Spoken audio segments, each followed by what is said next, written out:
Amante Padre, que esté en los cielos, en la tierra y en todo lugar.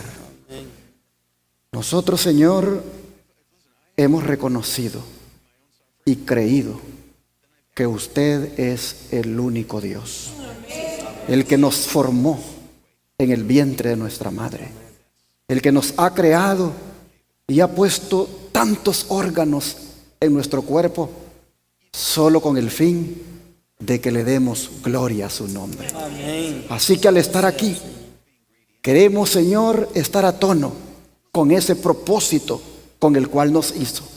Y queremos glorificarle en toda manera, con la mirada, con el pensamiento, con el oído y con todo lo que somos. Amén.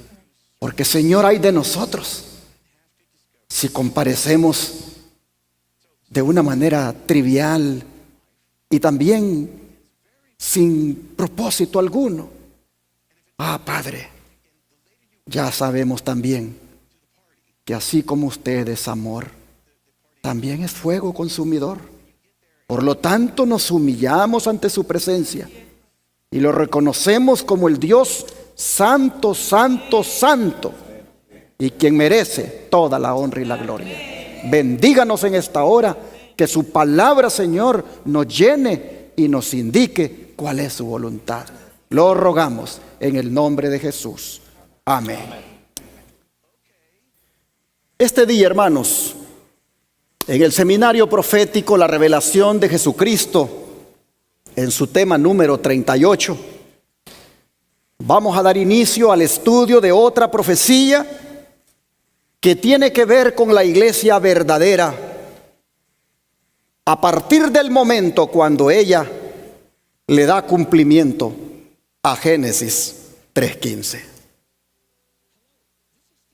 Vamos a mirar el desarrollo más intenso del gran conflicto entre los obedientes de la simiente de la mujer, como ya dije, de Génesis 3:15, y los desobedientes de la simiente de la serpiente, símbolo de Satanás. Siendo estos últimos una mayoría, nosotros miraremos cómo, dirigidos por Satanás, se van a enfocar en destruir a los obedientes hijos de Dios. Y cuando digo que vamos a iniciar el estudio de esta profecía, es porque nos va a tomar 3 o más sábados realizar dicho estudio. Vamos a titular el tema de nuestro estudio esta mañana: la mujer, el niño y el dragón. Abramos la Biblia en Apocalipsis 12, versículos 1 al 6. Apocalipsis 12, versículos 1 al 6.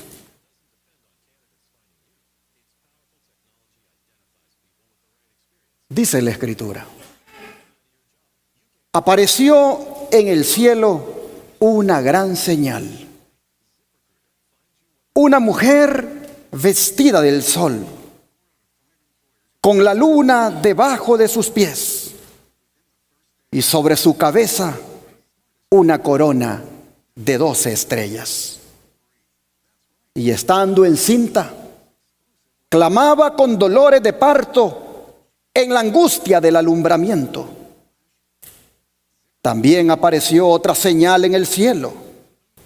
He aquí un gran dragón escarlata, que tenía 7 cabezas y 10 cuernos, y en sus cabezas 7 diademas. Y su cola arrastraba la tercera parte de las estrellas del cielo, y las arrojó sobre la tierra. Y el dragón se paró frente a la mujer que estaba para dar a luz, a fin de devorar a su hijo tan pronto como naciese. Y ella dio a luz un hijo varón, que regirá con vara de hierro a todas las naciones. Y su hijo fue arrebatado para Dios y para su trono. Y la mujer huyó al desierto, donde tiene lugar preparado por Dios, para que allí la sustenten por 1260 días. Aquí nosotros tenemos una visión ni más ni menos que de la iglesia verdadera. El Señor se la muestra a Juan bajo el símbolo de una mujer lujosamente ataviada, pues dice que está vestida del sol, con la luna debajo de sus pies y una corona de 2 estrellas. Pero, ¿por qué simbolizar a la iglesia con una mujer? Es que solo una mujer le puede dar cumplimiento a la profecía de Génesis 3:15. Y es interesante cómo en las Escrituras la iglesia siempre ha sido simbolizada por una mujer, tanto en el Antiguo como en el Nuevo Testamento. Veamos algunos ejemplos. Isaías 54. Isaías 54, versículos 5 al 8.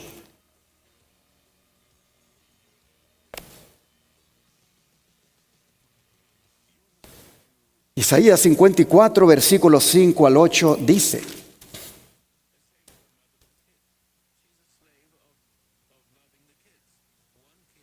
porque tu marido es tu hacedor, Jehová de los ejércitos es su nombre, y tu redentor, el Santo de Israel, Dios de toda la tierra, será llamado.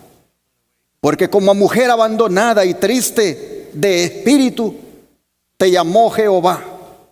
Y como a la esposa de la juventud que es repudiada, dijo el Dios tuyo: por un breve momento te abandoné, pero te recogeré con grandes misericordias. Hermanos y hermanas, ¿qué Dios más bueno el Dios al cual servimos? ¿Qué Dios más bueno el Dios al cual usted y yo adoramos? Miren ustedes cómo Él aquí se expresa. Su relación con nosotros, por la forma como Él se expresa, es como la relación de un esposo que ama a su esposa. Pero interesante, es un amor tan peculiar que yo no sé si habrá algún esposo que lo tenga. Pues Él dice que aunque ella le abandona y por lo tanto sufre las consecuencias, como el caso del pueblo de Israel que fue llevado cautivo a Babilonia y parecía allí abandonado por Dios, de todas maneras dice que Él después de un tiempo busca a su amada, busca a su iglesia para ser otra vez su esposo. Decimos amén, hermanos. Solo Dios puede hacer eso. El Espíritu de profecía dice: como todas las demás excelentes dádivas que Dios confió a la custodia de la humanidad, el matrimonio fue pervertido por el pecado. Pero el propósito del Evangelio es restablecer su pureza y hermosura. Tanto en el Antiguo como en el Nuevo Testamento se emplea el matrimonio para representar la unión tierna y sagrada que existe entre Cristo y su pueblo, los redimidos a quienes Él adquirió al precio del Calvario. Discurso Maestro Jesucristo, página 57. Por eso le dice en Isaías, tu esposo, le dice, es tu redentor. ¿Por qué? Porque la redimió a precio de sangre en la cruz del Calvario. Hermanos y hermanas, pero refiriéndose a la manera más específica que hemos leído en Isaías, vean lo que dice la siguiente declaración. Todo el capítulo 54 de Isaías es aplicable al pueblo de Dios. y se cumplirá cada especificación de la profecía. El Señor no abandonará a su pueblo en el tiempo de su prueba.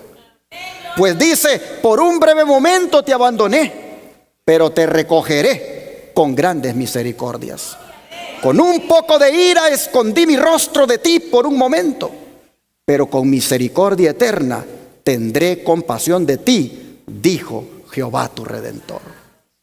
Estas palabras de consuelo, dice, son pronunciadas para los que están invalidando la ley de Dios. No. La promesa es para los que en medio de la apostasía general guardan los mandamientos de Dios y ensalzan la norma moral ante los ojos del mundo que ha abandonado la ley y ha quebrantado el pacto eterno. Río Ángel 28 de 1895. O sea, hermanos y hermanas, según el don de profecía, las palabras de Isaías son para nosotros que por su gracia ensalzamos los mandamientos de Dios. Pero el simbolismo de la mujer, hermanos, también se aplica cuando la iglesia se corrompe o cae en apostasía. Pues vea lo que dice Jeremías capítulo 3 versículo 20, Jeremías 3 versículo 20.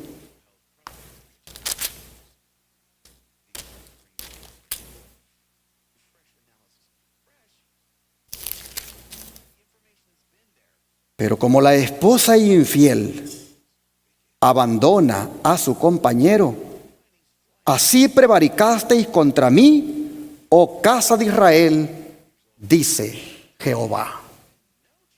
Vean, hermanos y hermanas, el cargo que Dios presenta contra Israel por su infidelidad. Ellos estaban unidos a Jehová por pacto matrimonial, pero habían quebrantado el pacto y sido desleales contra Dios. Por eso Él la llama esposa infiel. Mis hermanos y hermanas, pero esto es reiterado también por el profeta Ezequiel. Pues vean lo que él dice en el capítulo 23 de su libro. Ezequiel 23, versículos 2 al 11.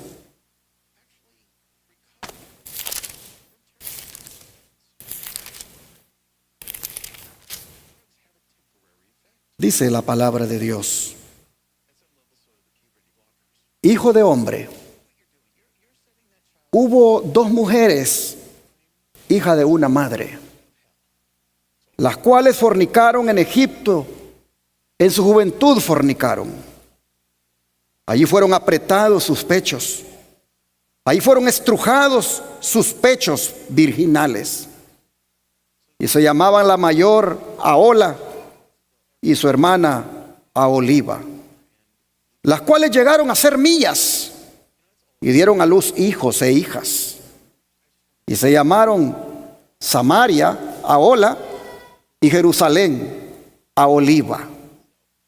Esto es tabernáculo de ella y esto es mi tabernáculo en ella, dice ahí en letras pequeñitas, al menos en mi Biblia. Y Ahola cometió fornicación aún estando en mi poder, y se enamoró de sus amantes, los asirios, vecinos suyos, vestidos de púrpura, gobernadores y capitanes, jóvenes, codiciables, todos ellos, jinetes que iban a caballo. Y se prostituyó con ellos, con todos los más escogidos de los hijos de los asirios, y con todos aquellos de quienes se enamoró. Se contaminó con todos los ídolos de ellos. Y no dejó sus fornicaciones de Egipto, porque con ellas se echaron en su juventud, y ellos comprimieron sus pechos virginales y derramaron sobre ellas su fornicación. Por lo cual la entregué en mano de sus amantes, en mano de los hijos de los asirios de quienes se había enamorado. Ellos descubrieron su desnudez, tomaron sus hijos y sus hijas, y a ella mataron a espada. Y vino a ser famosa entre las mujeres, pues en ella hicieron escarnio. Y lo vio su hermana Aholiba, y enloqueció de lujuria más que ella, y sus fornicaciones fueron más que las fornicaciones de su hermana. Y ya no le sigo porque no llevaría mucho tiempo para seguir viendo las barbaridades que hizo Aholiba, el nombre simbólico para Jerusalén. Si ustedes se fijaron, Dios se refiere a su iglesia como dos mujeres fornicarias o infieles con el nombre de Ahola y Aholiba. Ahola en referencia a Samaria y Aholiba en referencia a Jerusalén. Me llamó la atención el significado que leí, pues dice que Ahola significa su tienda o su tabernáculo, porque resultó que Ahola, o sea Samaria, prácticamente inventó su propia forma de culto, como también inventó su propio templo. Mientras que en el caso de Jerusalén, Aholiba, su nombre simbólico, significaba mi tienda o tabernáculo en ella, porque resulta que allá en Jerusalén estaba el templo de Jehová. Ahí estaba el lugar que Dios había escogido para enaltecer su nombre. Así, hermanos y hermanas, vemos que de todas formas ambas fueron infieles a su divino esposo. Sin embargo, esta triste condición de la iglesia representada por una mujer infiel, nosotros vemos que ha sido a lo largo de la historia y todavía al final de los tiempos vuelve a aparecer. Pues en Apocalipsis 17, la mujer, miren cómo es presentada. Vamos a Apocalipsis 17, versículos 1 al 6. Apocalipsis 17, versículos 1 al 6.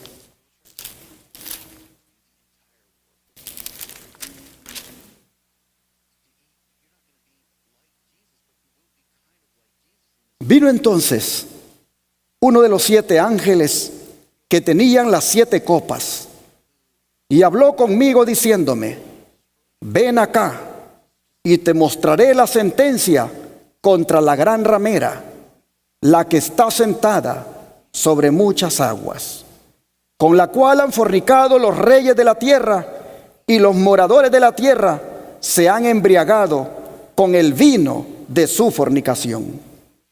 Y me llevó en el espíritu al desierto, y vi una mujer sentada sobre una bestia escarlata, llena de nombres de blasfemia, que tenía 7 cabezas y 10 cuernos. Y la mujer estaba vestida de púrpura y escarlata, y adornada de oro, de piedras preciosas y de perlas, y tenía en la mano un cáliz de oro lleno de abominaciones y de la inmundicia de su fornicación. Y en su frente un nombre escrito, un misterio: Babilonia la grande, la madre de las rameras y de las abominaciones de la tierra. Vi a la mujer ebria de la sangre de los santos y de la sangre de los mártires de Jesús. Y cuando la vi, quedé asombrado con gran asombro. Hermanos y hermanas, ¿quién es esta mujer que simboliza a esta iglesia que se prostituye con los gobernantes de la tierra, con los magnates? ¿Quién es ella? El don de profecía nos lo dice así: la potencia que por tantos siglos dominó con despotismo sobre los monarcas de la cristiandad es Roma. Y cuando habla de Roma, está hablando, hermanos, de la Roma papal. Dice: la púrpura y escarlata, el oro y las piedras preciosas y las perlas describen como a lo vivo la magnificencia y la pompa más que reales de que hacía gala la arrogante sede romana. Todavía se miran esos colores en los atuendos que usan sus líderes de esta iglesia. Y de ninguna otra potencia, dice, se podría decir con más propiedad que estaba embriagada de la sangre de los santos, que de aquella iglesia que ha perseguido tan cruelmente a los discípulos de Cristo. Se acusa además a Babilonia de haber tenido relaciones ilícitas con los reyes de la tierra. Por su alejamiento del Señor y su alianza con los paganos, la iglesia judía se transformó en ramera. Acabamos de leer, Isaías nos ha dicho cómo se prostituyó. Pero Roma, dice, es decir, la iglesia cristiana de Roma, se corrompió de la misma manera al buscar el apoyo de los poderes mundanos y por consiguiente recibe la misma condenación. Se dice que Babilonia es madre de las rameras. Sin duda sus hijas deben simbolizar las iglesias que se atienen a sus doctrinas y tradiciones y siguen su ejemplo, sacrificando la verdad y la aprobación de Dios para formar alianza ilícita con el mundo. En Apocalipsis 14 hay un mensaje que anuncia de la caída de Babilonia, y esta debe aplicarse a comunidades religiosas que en un tiempo fueron puras y luego se han corrompido. Muchas de las iglesias protestantes están siguiendo el ejemplo de la iglesia romana y se unen inicuamente también con los reyes de la tierra. Así obran las iglesias del Estado en sus relaciones con los gobiernos seculares y otras denominaciones en su afán de captarse el favor del mundo. Así, hermanos y hermanas, el don de profecía en el conflicto de los siglos, página 379 a la 380, se ha referido nada más ni nada menos que a la iglesia católica de Roma, como también a las iglesias protestantes que encajan en el símbolo de la gran ramera. La mujer que en Apocalipsis 17 le es infiel a Dios y que hasta ha perseguido a los santos del Altísimo. No tenemos tiempo ahora para suplir aquí de pruebas, pero ya las hemos suplido en otros mensajes anteriores de cómo esta verdad está respaldada. La historia, usted puede acudir hoy en el Google a buscar datos y le hablará de estas cosas. Pero en contraste, hermanos, en contraste con esta iglesia apóstata, con esta iglesia que se prostituye, que como una ramera le es infiel a Dios, en contraste con esta mujer, nosotros hemos visto en Apocalipsis 12 que se destaca esta otra mujer, esta que está vestida del sol y que tiene la luna debajo de sus pies y su cabeza coronada de 2 estrellas, la cual, como dije al principio, es símbolo de la iglesia verdadera. Algunos se desconciertan porque Juan la mira en el cielo y se apresuran y dicen, es la Virgen María. Sí, dicen eso porque la mujer de Apocalipsis 17, la prostituta, la ramera, esa les ha enseñado de que esta mujer de Apocalipsis 12 es la Virgen María. Sin embargo, los que creen esto no se dan cuenta al leer la profecía que esta mujer vestida de sol es objeto de la ira satánica hasta la venida de Cristo, mientras que María está en la tumba esperando la mañana de la resurrección para que su Hijo la levante. Oh, mis hermanos, tampoco toman en cuenta los que dicen que esta mujer de Apocalipsis 12 es la Virgen María. Tampoco toman en cuenta que no se le puede aplicar a María el simbolismo de las 2 estrellas que tiene en su cabeza, ni mucho menos la huida al desierto. Pues María es verdad que huyó, pero huyó a Egipto y no huyó por 1260 días, que son proféticos y que equivalen a 1260 años. No puede aplicársele a María eso. Entonces, ¿cómo entender? ¿Cómo entender el que la mujer, símbolo de la iglesia, Juan la mire en el cielo? Es que, hermanos y hermanas, la iglesia es de origen celestial. ¿Cuántos lo creen? La iglesia es de origen celestial. Y aunque se encuentra aquí en la tierra, el libro de Efesios dice que ella vive en lugares celestiales. Vamos al libro de Efesios, capítulo 2, versículo 4 al 6 para verlo. Efesios capítulo 2, versículo 4 al 6.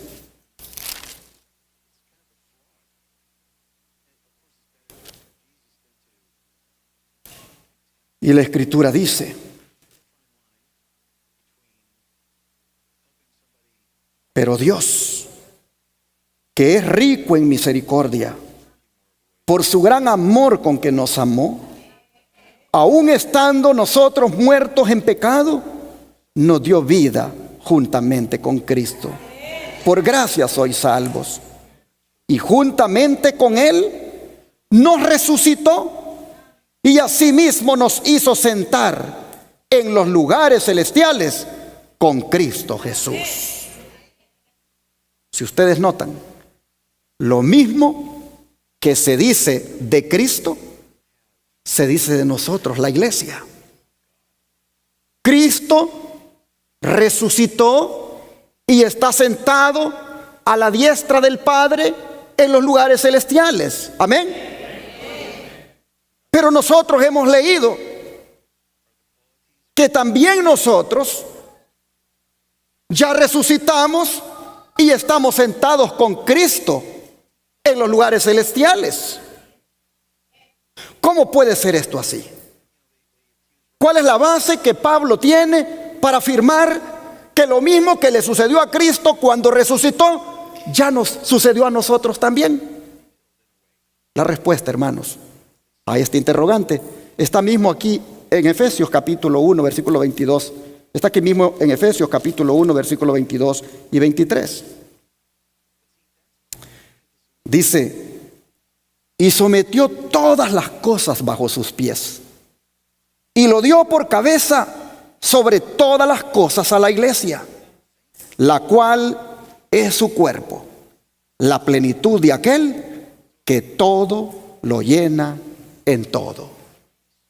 Si ustedes se fijan, hermanos, aquí Cristo es presentado como la cabeza del cuerpo que es su iglesia. De manera que ahora tiene sentido lo que Pablo dice. Pues lo que le ocurrió a la cabeza en la resurrección, sin duda le va a ocurrir también a todo su cuerpo, que es la iglesia. Cristo es la cabeza del cuerpo, que es su iglesia. Y donde esté actualmente la cabeza, seguramente también va a estar el cuerpo. Lo que Pablo nos está diciendo es que el hecho de que Cristo ya esté sentado a la diestra de Dios garantiza que su iglesia por la fe ya está sentada ya también.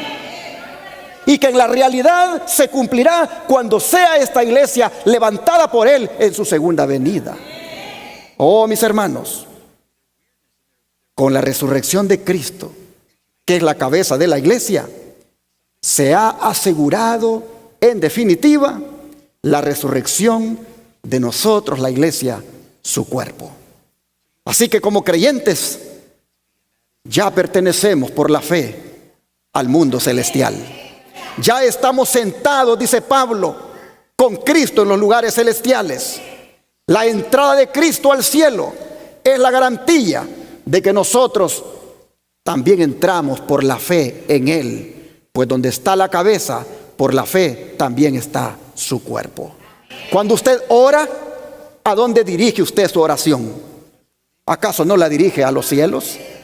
Oh, hermanos y hermanas, la vida espiritual aquí en la tierra llega a ser un anticipo de la vida celestial. Cuando los sábados nos congregamos, aquí estamos nosotros teniendo un anticipo de lo que será la vida celestial. La presencia del Padre, del Hijo y del Espíritu Santo aquí en medio nuestro nos garantiza que estaremos con ellos para siempre también en el cielo. Oh, hermanos, Cristo está con nosotros hoy por medio de su representante, el Espíritu Santo. Pero al mismo tiempo, dice Pablo, que nos considera como si ya viviéramos con Él. Al ascender Cristo, hermanos, que es la cabeza de la iglesia, a los lugares celestiales, repito, asegura que nosotros también subiremos. Pero ¿qué significado tiene ya el hecho de saber que estamos con Cristo sentados en lugares celestiales? ¿Cómo podemos capitalizar eso en la vida práctica de nosotros los cristianos? ¿Cómo eso puede, hermanos, ser mostrado que ya vivimos en los lugares celestiales por la fe? Pónganle atención a esta declaración que les voy a poner para que salgamos bendecidos de esto que hemos leído en la Biblia. Dice: Dios desea que sus hijos muestren al mundo lo que significa estar sentado en los lugares celestiales en Cristo, para mostrar a los siglos venideros las abundantes riquezas de su gracia en su bondad para con nosotros en Cristo Jesús. Espera que manifestemos esa bondad. ¿En qué forma, hermanos? En nuestro trato mutuo. El Señor desea que sus hijos se estimen unos a otros como comprados por la sangre de Cristo. Y cuando hagan eso, sabrán lo que significa estar sentado en los lugares celestiales con Cristo. Nuestros labios necesitan ser santificados con un carbón encendido del altar de Dios. Entonces hablaremos palabras que eleven, refinen y ennoblezcan, palabras llenas de la fragancia de la justicia de Cristo, palabras que sean sabor de vida para vida. Así está escrito en el matinal en lugares celestiales, página 323. Pero fíjense ustedes cómo uno muestra que ya está sentado con Cristo en los lugares celestiales: en el trato que uno da al semejante, en la manera como uno habla, en el tono que uno inclusive utiliza para hacer saber lo que piensa. No digamos en el trato que tenemos como hermanos. Recuerden, hermanos y hermanas, que el mundo tiene derecho a saber cómo es vivir en lugares celestiales. El mundo tiene derecho a saberlo. Y quienes se lo pueden demostrar al mundo somos nosotros, en la medida en que dejamos que el Señor more en nosotros, en la medida en que permitimos que Él gobierne nuestra mirada, nuestro oído, nuestra boca, nuestros pensamientos, nuestros actos. El mundo conocerá qué significa estar sentado ya en los lugares celestiales. Así, hermanos y hermanas, vemos entonces que está justificado el hecho de que la iglesia Juan la mire, que aparece en el cielo. Pero ¿por qué Juan vio a la iglesia simbolizada por la mujer vestida del sol? ¿Te has preguntado por qué la miró como vestida del sol?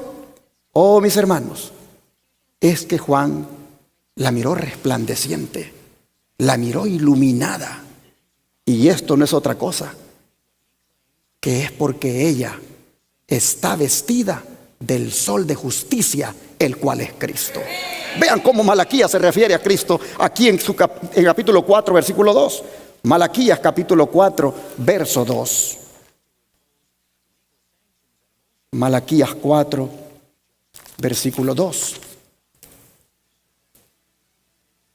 Dice: mas a vosotros, los que teméis mi nombre, nacerá el sol de justicia, y en sus alas traerá salud, dicen unas Biblias, y la que yo tengo dice traerá salvación.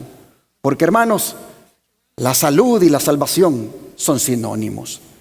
Dice: y saldréis y saltaréis como becerros de la manada. Vean ustedes cómo el profeta habla aquí. Todos los intérpretes concuerdan que este sol de justicia al cual Malaquías se refiere no es otro que el Señor Jesús. Porque como el sol es fuente de luz, también Cristo es fuente de luz. ¿Acaso no dijo él, yo soy la luz del mundo? Oh, mis hermanos, el sol de justicia aquí es representación o símbolo de Jesús. Pero qué cosa maravillosa. Dice que cuando nazca el sol de justicia, en los corazones de aquellos que permiten que nazca, Él trae, dice, en sus alas salud, salvación. Oh, hermanos y hermanas, el Señor Jesús, cuando viene a la vida del que lo acepta de corazón, cuando viene a la vida de aquel que le recibe y se dedica por el resto de sus días a ser su discípulo, cuando Cristo viene a la vida de esa persona, este viene a ser como los terneritos que son sacados del corral. Cuando ellos son sacados del corral, dice Malaquías, estos salen, dice, pero alegres, brincando, saltando. Así, dice, es la felicidad de aquel que tiene a Cristo en su vida. Oh, hermanos y hermanas, ¿cuántos de ustedes están contentos de haber recibido a Cristo en su corazón? Como el sol de justicia vino para iluminar su vida, como el sol de justicia todos los días debe amanecer en nosotros para iluminar nuestra senda, para iluminar nuestra manera de vivir. Así la iglesia entonces está justificado que Juan la mire como vestida del sol, porque ella está vestida de Cristo, el sol de justicia. Con razón dice el apóstol Pedro que nosotros como iglesia deberíamos vestirnos de Jesús. Romanos 13, mire cómo lo dice el apóstol Pablo, perdón, Romanos 13, versículo 12. Romanos 13, versículo 12.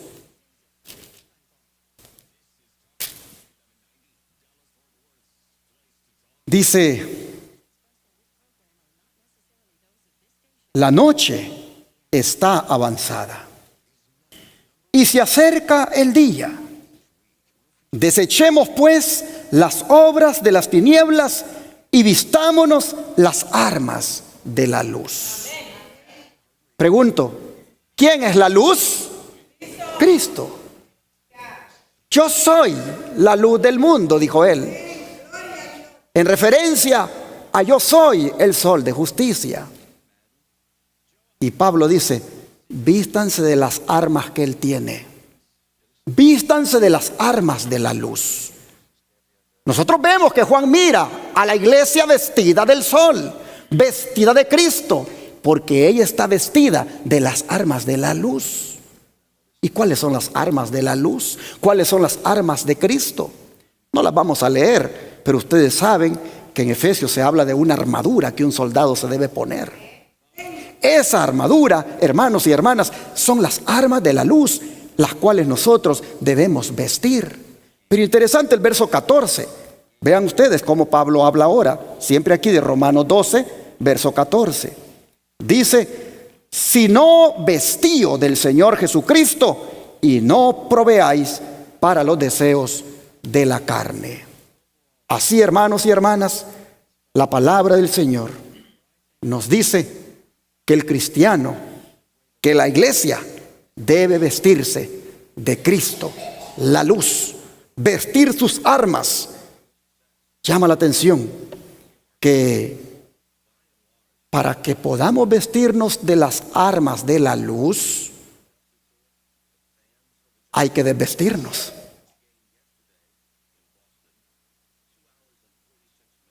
Repito, para poder vestirnos de las armas de la luz, hay que desvestirnos. ¿Qué cosa? ¿Qué nos debemos quitar? ¿Qué debemos hacer cuando hablamos de desvestirnos? Ni más ni menos que desvestirnos, hermanos, de los deseos de la carne. Para poder vestirnos de las armas de la luz, hay que desvestirnos de los deseos de la carne. De lo contrario, solo pretenderíamos andar armados con las armas de la luz, pero sin que ellas nos den su protección, porque la vestimenta carnal no deja que las vestimentas de las armas de la luz protejan en todas las áreas de nuestra vida. Es necesario tener claros que debemos de vestirnos de la carne, de los deseos carnales. Pero si hay una descripción en el Antiguo Testamento que describe de una manera tan vívida esto de que la iglesia está vestida de luz, es la que se encuentra en el Cantar de los Cantares. Vamos a buscar aquí en el libro de Cantares, capítulo 6, versículo número 10. Está después de Eclesiastés, el libro de Cantares. Y en el capítulo 6, verso 10, encontramos una declaración que hace Salomón para la Sulamita, la mujer más hermosa que él tiene. Dice: ¿quién es esta que se muestra como el alba, hermosa como la luna, esclarecida como el sol, imponente como ejércitos en orden? Así Salomón se expresaba de la belleza y la fuerza de la Sulamita, su esposa. Y el don de profecía aplica a la iglesia estas palabras de ¿quién es esta que se muestra como el alba, hermosa como la luna y esclarecida como el sol? Se los pongo en esta declaración. Dice: cuando esta obra haya quedado consumada, los discípulos de Cristo estarán listos para su venida.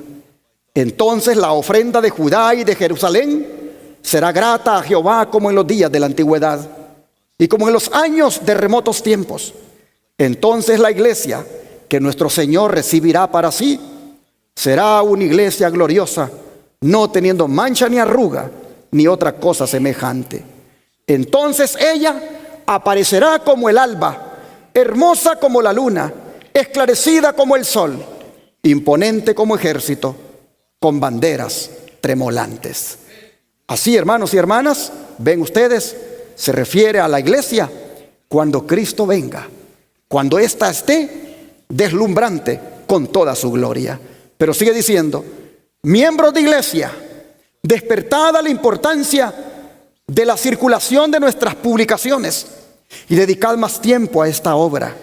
Colocad en los hogares de la gente revistas, folletos y libros que predicarán el evangelio en sus diferentes aspectos. No hay tiempo que perder. Que muchos se entreguen voluntariamente y sin egoísmo a la obra del colportaje, y en esa forma ayuden a hacer resonar la advertencia que se necesita en gran medida.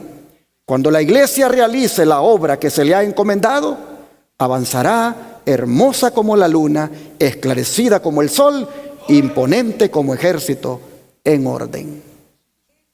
Consejo sobre la salud, página 462. No sé si notaron el mensaje. Que si bien es cierto, cuando Cristo aparezca en las nubes, la iglesia será tan gloriosa que será como la describe Salomón, es decir, hermosa como la luna y esclarecida como el sol. Si bien es cierto, eso ocurrirá cuando esté llena de gloria en el día de la venida del Señor. Dice el don de profecía que ya puede la iglesia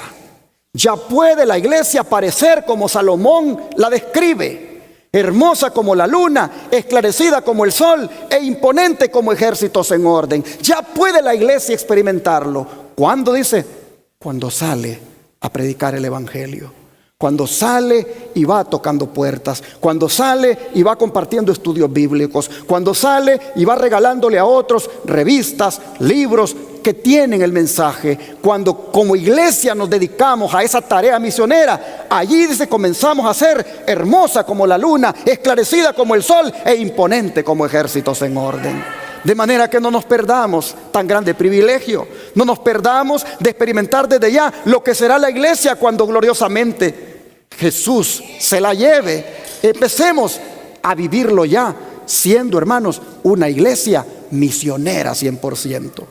El don de profecía sigue diciendo: el Señor ha provisto a su iglesia de capacidades y bendiciones para que presente ante el mundo una imagen de su propia suficiencia y para que su iglesia sea completa en Él, una constante representación de otro mundo, el mundo eterno, regido por leyes superiores a las terrenales.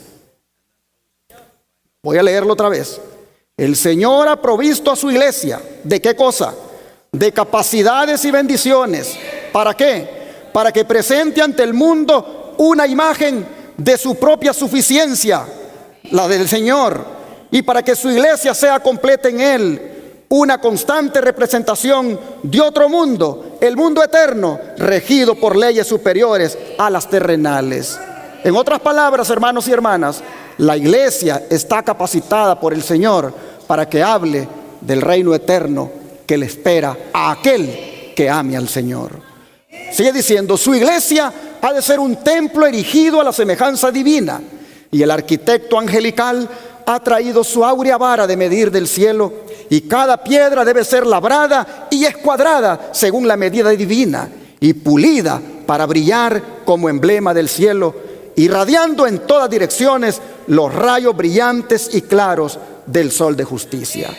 La iglesia ha de ser alimentada del maná celestial y mantenida bajo la única guardia de su gracia, revestida con la armadura completa de luz y justicia eterna. Entra en su final conflicto. La escoria, el material inútil, será consumida, y la influencia de la verdad testifica ante el mundo de su carácter santificador y ennoblecedor. Estos testimonios para ministros, página 13 a la 14, y es en relación a lo que la iglesia puede hacer ya en el aspecto evangelístico, en el área misionera. Así, hermanos y hermanas, queda justificado, como dijimos, el hecho de que la iglesia, Juan la mire vestida del sol, iluminada por Cristo, iluminada por la gracia de Cristo, y va siendo también luz para otros. Pues dijo Cristo que Él era la luz del mundo, pero también dijo: vosotros sois la luz del mundo. En la medida en que reflejamos a Cristo en nuestra vida, nos venimos a convertir en luz en medio de las tinieblas. Oh, hermanos y hermanas, pero ¿qué de la luna? ¿Por qué Juan mira a la iglesia simbolizada por una mujer que está parada sobre la luna? Diversos comentadores han concordado que la luna es símbolo del sistema de ritos y sombras de los tiempos del Antiguo Testamento, los cuales fueron obedecidos, seguidos y practicados por la iglesia, pero que cuando Jesús vino fueron eclipsados, porque la luna brilla en la medida en que el sol le da su luz. Pero cuando Cristo vino, ritos y ceremonias no brillaron más, porque ahora Cristo estaba en la tierra para ser el Cordero de Dios que quitaría los pecados del mundo. De manera que la luna, hermanos y hermanas, viene a ser el símbolo, repito, del sistema de ritos y sombra de el Antiguo Testamento, que quedaron eclipsados con la luz de Cristo cuando vino a este mundo. Pero no podemos dejar sin entender lo de las 12 estrellas,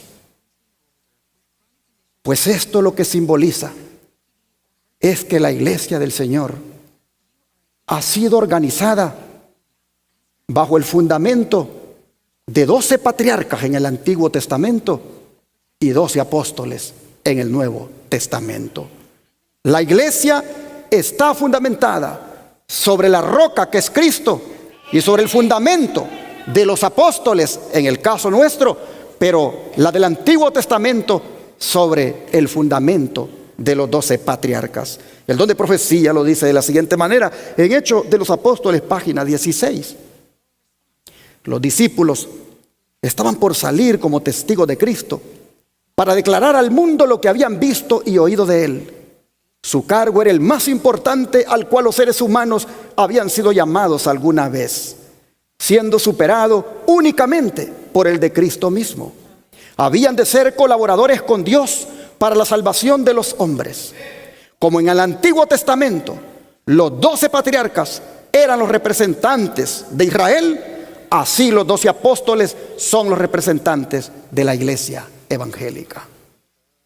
Mis hermanos, así entonces Juan tiene claro que las 12 estrellas es la organización de la iglesia, tanto del Antiguo como del Nuevo Testamento, en estos 12 patriarcas y en los 12 apóstoles. Pero si estas características hacen de la mujer vestida de sol tan relevante como es la iglesia verdadera, lo que nos dice el verso 2 también es relevante. Vamos otra vez a Apocalipsis, capítulo 12, verso 2. Apocalipsis, capítulo 12, verso 2. Dice que la mujer o la iglesia, estando encinta, clamaba con dolores de parto en la angustia del alumbramiento. Aquí, hermanos y hermanas, nosotros vemos que es una identificación de cómo estaba la iglesia antes de que Cristo viniera. La iglesia estaba por dar a luz. Antes de que Cristo naciera, la iglesia estaba embarazada, estaba encinta y clamaba con dolores de parto en la angustia del alumbramiento. ¿Cómo puede ser esto? Si cuando vino a los suyos vino y los suyos no le recibieron, ¿cómo podemos decir entonces que es la iglesia, la del Antiguo Testamento, la que estaba para dar a luz, la que estaba embarazada y clamaba con dolores de parto? Hermanos y hermanas, el Señor Jesús le está diciendo a Juan: la visión que te doy a partir del capítulo 12 es lo que le ocurre a la iglesia a partir del día cuando yo nací en esta tierra. La iglesia, Juan la mira que estaba encinta, estaba embarazada, estaba a punto de dar a luz. Ella clamaba con dolores de parto. Esto no es otra cosa que una indicación de una iglesia que estaba orando porque ese Mesías viniera. Una iglesia que oraba porque apareciera ya el Hijo de Dios. Una iglesia, hermanos, que en lo más profundo de su corazón suplicaba porque el Mesías prometido apareciera. Oh, hermanos y hermanas, ¿por qué oraba esa iglesia por ese Mesías prometido? ¿Por qué oraba porque ya apareciera en el escenario? Porque ella sabía que en el Mesías prometido estaba la salvación y el perdón de los pecados. Oh, hermanos y hermanas, ¿quién era esa iglesia? No era la compuesta por los líderes religiosos, no era la compuesta por los fariseos, los sacerdotes, no. Era la compuesta por Zacarías y Elizabeth. Era la compuesta por Simeón y Ana. Era la compuesta por María. Era la compuesta por los magos aquellos que estaban estudiando las profecías y que ni israelitas eran. Era la compuesta por los pastores que en las noches cuando velaban por los ganados, cuidando los ganados o el rebaño, ellos también anhelaban que apareciera el Mesías. Esa es la iglesia que clamaba, esa es la iglesia que estaba por dar a luz, esa es la iglesia que con dolores de parto anhelaba ser liberada ya y que apareciera el Mesías. Oh, hermanos y hermanas, vean, para tener una idea cómo era esa iglesia, Lucas capítulo 1. Vamos a leer aquí el versículo 5.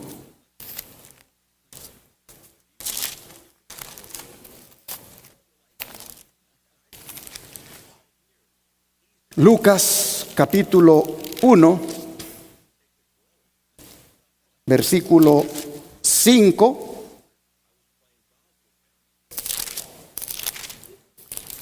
No vamos a leer todo el relato, pero vamos a leer hasta algún punto ahí.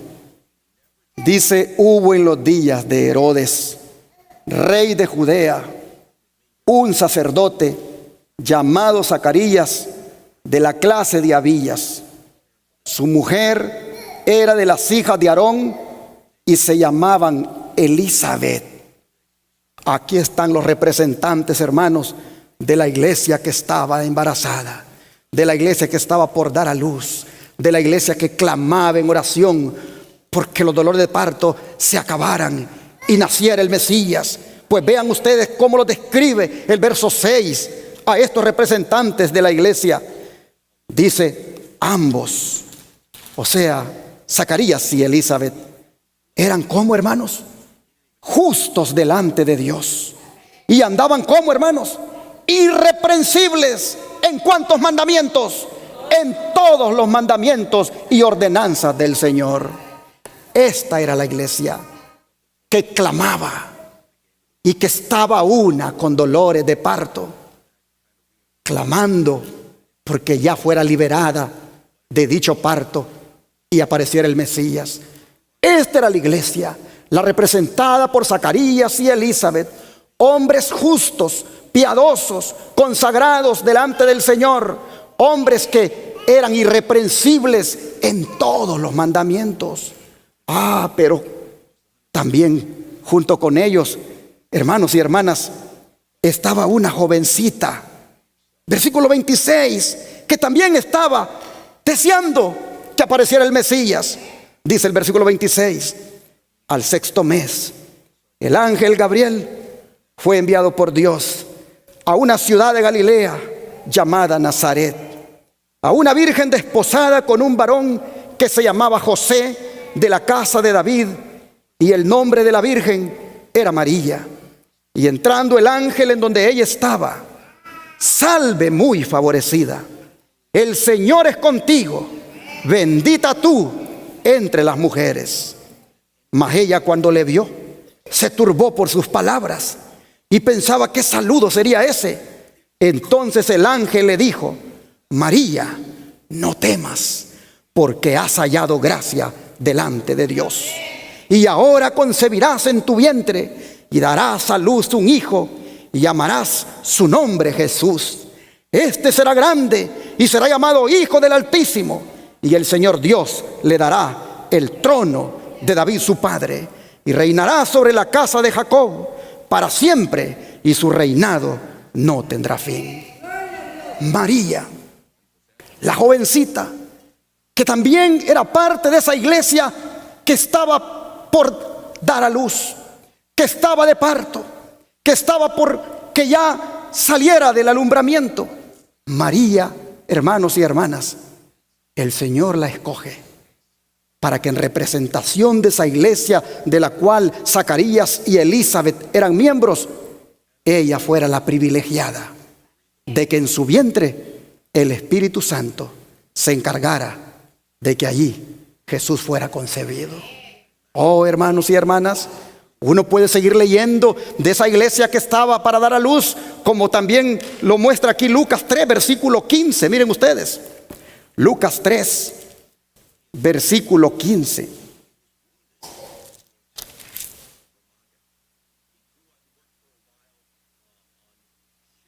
Como el pueblo estaba en expectativa, preguntándose todo en sus corazones si acaso Juan sería el Cristo, respondió Juan diciendo a todos: yo a la verdad os bautizo en agua, pero viene uno más poderoso que yo, de quien no soy digno de desatar la correa de su calzado. Él os bautizará en Espíritu Santo y fuego. Pero fíjense cómo dice el verso 15, hermanos, que el pueblo estaba en expectativa, preguntándose todos en sus corazones si acaso Juan sería el Cristo. ¿No les dice esto a ustedes que la iglesia estaba realmente embarazada, deseando salir de su embarazo y clamando porque fuera liberada ya del embarazo? La iglesia estaba en expectativa. ¿Quiénes? Los que ya mencioné: Zacarías, Elizabeth. Y así, hermanos, también vemos que Simeón y Ana. Vamos otra vez aquí, siempre al libro de Lucas, y vamos a mirar el versículo 20, capítulo 2, versículo 21.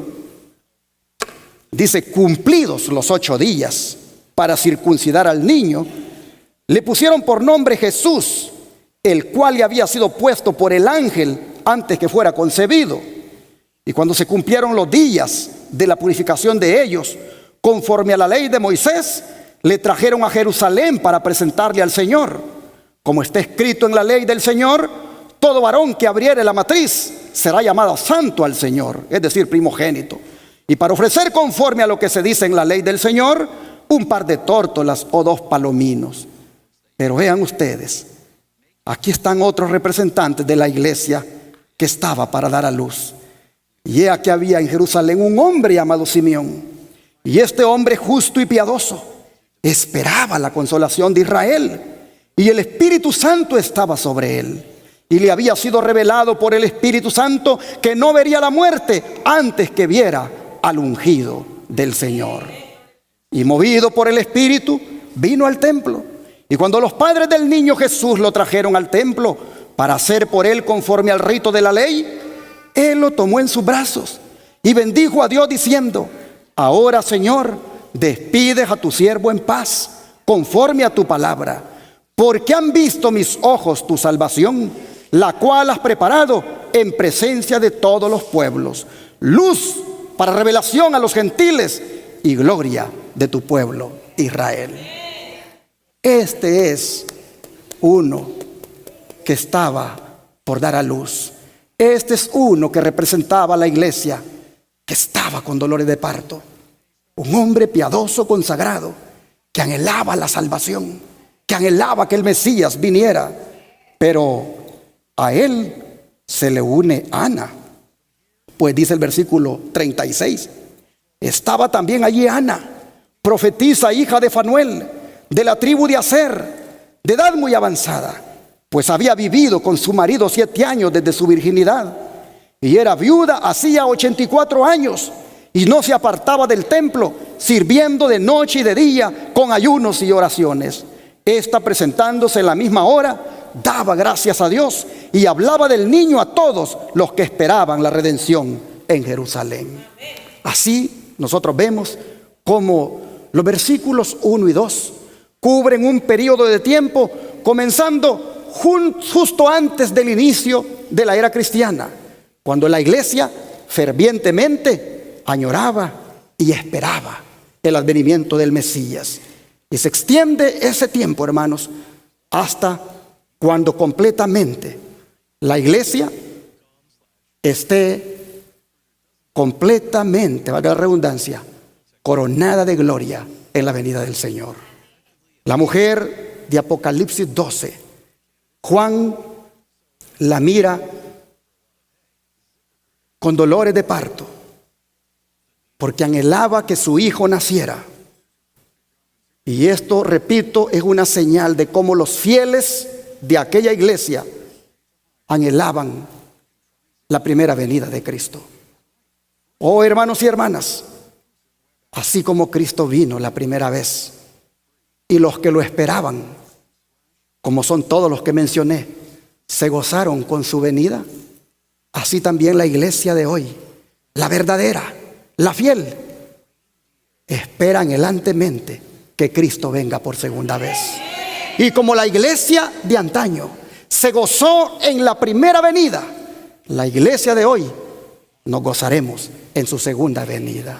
Solamente, hermanos y hermanas, que tengamos la actitud de Elizabeth y de Zacarías, tengamos la actitud de María, tengamos la actitud de Simeón, la actitud de Ana, tengamos la actitud de los pastores, tengamos la actitud de vivir todos los días esperando a nuestro Redentor.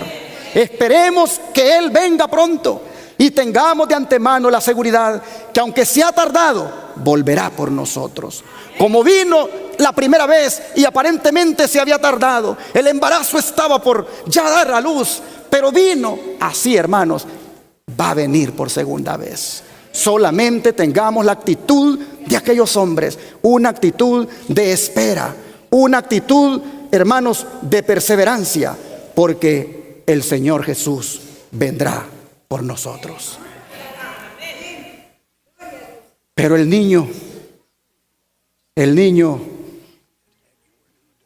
está por nacer y un dragón está listo para atacarlo. Lo miraremos en el próximo tema. Por ahora, démosle gracias a Dios por ser de la iglesia que está vestida del sol de justicia. Vistámonos todos los días de Cristo, andemos vestidos de Jesús, seamos iluminados por Jesús para ser esa iglesia que va triunfante hasta la venida del Señor. Que Dios le bendiga. Tu iglesia victoriosa tendrá la libertad.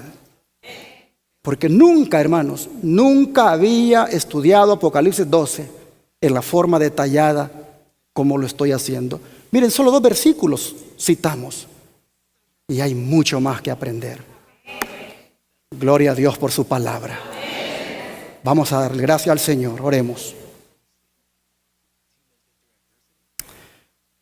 Amante Padre, qué privilegio para nosotros formar parte de tu iglesia.